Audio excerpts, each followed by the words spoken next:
बिस्मिल्लाहिर्रहमानिर्रहीम। अस्सलाम वालेकुम स्टूडेंट, उम्मीद है आप लोग खैरियत से होंगे। आज का जो मेरा लेक्चर है वो 9th फिजिक्स है, चैप्टर नंबर 7। और जो मैंने आप लोग को मैटर के बारे में बताया था कि उसकी 3 हालतें होती हैं, सॉलिड, लिक्विड और गैस। तो स्टूडेंट सॉलिड के बारे में मैंने आप लोग को पढ़ा दिया हुआ है। तो यहाँ पर आज मैंने जो आप लोग को पढ़ाना है वो मैंने आप लोग को फ़र्क बताना है लिक्विड में, ठीक है। और दूसरा मैंने किस में बताना आपको, गैस में, ठीक है। माया में बताना है और आपने किस में बताना है, मैंने गैस में, ठीक है। अब ये जो आप लोग के पास मादे की हालत थी, 3 हालतें थी, सॉलिड, लिक्विड और गैस। तो सॉलिड के बारे में मैंने आप लोग को बताया हुआ है। यहाँ पर आज मैं लिक्विड के बारे में बताऊंगी।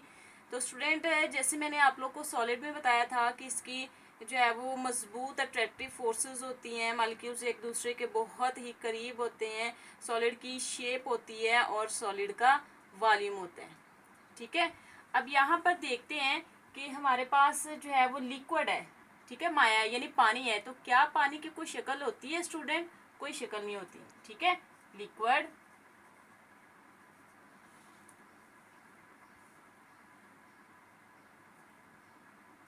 है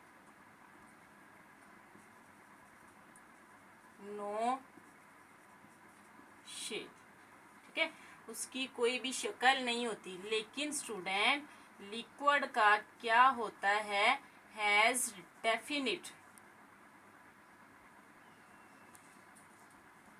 वॉल्यूम, ठीक है। लिक्विड का क्या होता है, डेफिनेट वॉल्यूम होता है। यानी हम लोग उसे गिलास में डालेंगे तो हम लोग कह सकते हैं कि ये जो है वो इतना गिलास है, इसमें इतना पानी हो वो जो है वो आ सकता है। या 1 लीटर बॉटल कह सकते हैं तो उसमें भी हम लोग बता सकते हैं कि उसका जो है वो उसका वॉल्यूम कितना है, 1 लीटर है। लेकिन जो लिक्विड है उसकी शक्ल नहीं होती। उसके बाद in liquid inter molecular forces are weaker than solid, ठीक है। लिक्विड में हम क्या बता सकते हैं कि लिक्विड में जो उसकी इंटर मालिक्यूलर फोर्सेस होती हैं वो बहुत ही कमज़ोर होती हैं। किसकी निस्बत होती हैं? सॉलिड की। क्योंकि स्टूडेंट सॉलिड में जो है वो फोर्सेस बहुत ही ज़्यादा मजबूत होती है, लेकिन लिक्विड में जो है वो सॉलिड की निस्बत बहुत ही कमज़ोर होती हैं। उसके बाद हम लोग यहाँ पर बता सकते हैं इन लिक्विड में जो पार्टिकल्स हैं आर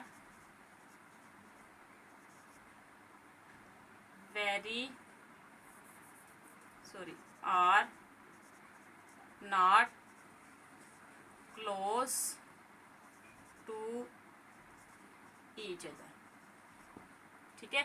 लिक्विड में जो पार्टिकल्स हैं वो एक दूसरे के बहुत ही ज़्यादा करीब नहीं होते हैं, ठीक है स्टूडेंट। ये मैंने यहाँ पर 4-5 पॉइंट बनाया, आप लोग इसके अलावा एक्स्ट्रा भी बना सकते हो, ठीक है स्टूडेंट। तो ये शॉर्ट में आता है तो इसलिए यहाँ पर मैंने जो है वो इसके शॉर्ट ही पॉइंट बनाया है। अब जो यहाँ पर मैंने बनाया है वही चीज़ आप लोग ने यहाँ पर जो है वो लिखते जाना है। अब आप लोग को पता होना चाहिए, गैस है तो आप लोग को गैस नज़र आती है स्टूडेंट? नहीं आती। ना ही फिर उसका क्या हुआ, ना उसकी शेप हुई और ना ही उसका क्या हुआ, वॉल्यूम हुआ। Gas has no shape. और क्या है यहाँ पर देखते जाए, जो है वो gas has no volume, gas का ना ही वॉल्यूम होता है। उसके बाद in gas the inter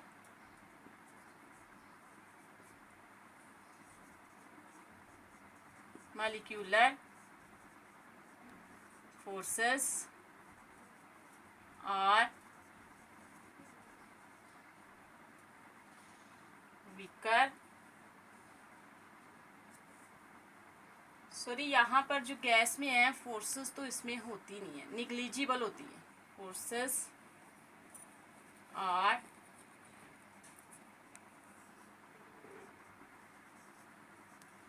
negligible, ठीक है। गैस में तो फोर्सेस जो है वो नज़रअंदाज होती है, गैसेस में फोर्सेस हम लोग लगा नहीं सकते। ठीक है स्टूडेंट।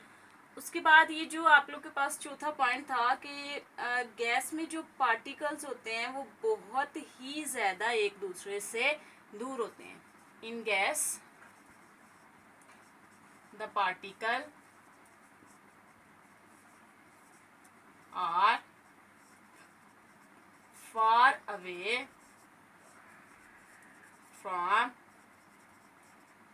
Each other. ठीक है स्टूडेंट। तो मैं दोबारा आप लोग को यहाँ पर रिवाइज करवा देती हूँ। आसान सा आज का जो है वो मेरा लेक्चर था। फ़र्क बताना था लिक्विड और गैस में। तो यहाँ पर मैंने लिक्विड और गैस में बताया कि लिक्विड की कोई शेप नहीं होती। लिक्विड का डेफिनेट एक क्या होता है, वॉल्यूम होता है, और इसमें इंटरमॉलिक्यूलर फोर्सेस होती हैं, लेकिन सॉलिड की निस्बत थोड़ी सी कमज़ोर होती हैं। ये क्या बताया कि लिक्विड में जो पार्टिकल्स हैं वो एक दूसरे के क्लोज, एक दूसरे के करीब नहीं होते। ठीक है, सॉलिड के निस्बत। उसके बाद यहाँ पर गैस में बताया गैस की ना ही शेप होती है ना ही उसका वॉल्यूम होता है। ठीक है, इन गैस में जो इंटरमॉलिक्यूलर फोर्सेस होती है वो निग्लिजिबल होती हैं, वो नज़रअंदाज वाली जो है वो फोर्सेस होती हैं, उसे हम लोग नज़रअंदाज कर सकते हैं। ठीक है, वो फोर्सेस उसमें बहुत ही ज़्यादा कम होती है, अगर लगाएंगे तो फिर ही लगेगी। दूसरा ये कि यहाँ पर जो है वो गैसेस में जो पार्टिकल्स है वो क्या होते हैं, एक दूसरे से बहुत ही ज़्यादा दूर दूर होते हैं। यहाँ पे लिक्विड में भी दूर होते हैं, लेकिन लिक्विड में सॉलिड की निस्बत दूर होते हैं। और ये जो गैस है, गैस में जो मॉलिक्यूल्स दूर होते हैं, ये सॉलिड और गैस दोनों की निस्बत दूर होते हैं। ठीक है स्टूडेंट, इन पॉइंट की समझ आ गई कि मैंने यहाँ पर क्या बताया है कि यहाँ पर जो लिक्विड में मॉलिक्यूल्स होते हैं वो एक दूसरे से दूर होते हैं, किसकी निस्बत, सॉलिड की निस्बत। और गैस में जो मॉलिक्यूल्स दूर होते हैं वो किसकी निस्बत दूर होते हैं, सॉलिड और लिक्विड की निस्बत। यानी इसमें बहुत ज़्यादा दूर होते हैं मॉलिक्यूल्स, इसमें जो है वो मॉलिक्यूल्स खाली जगह भी इसमें काफ़ी ज़्यादा होती हैं। ठीक है स्टूडेंट, ये गैसेस में। तो इसके अलावा भी आप लोग जो है वो मज़ीद पॉइंट बना सकते हैं। बुक में जो है वो उसने काफ़ी ज़्यादा दिए हुए हैं, यहाँ पर जो इम्पोर्टेंट थे वो मैंने यहाँ पर लिख दिए हैं। तो स्टूडेंट खुश रहें, दुआ में मुझे याद रखें। अल्लाह हाफिज़।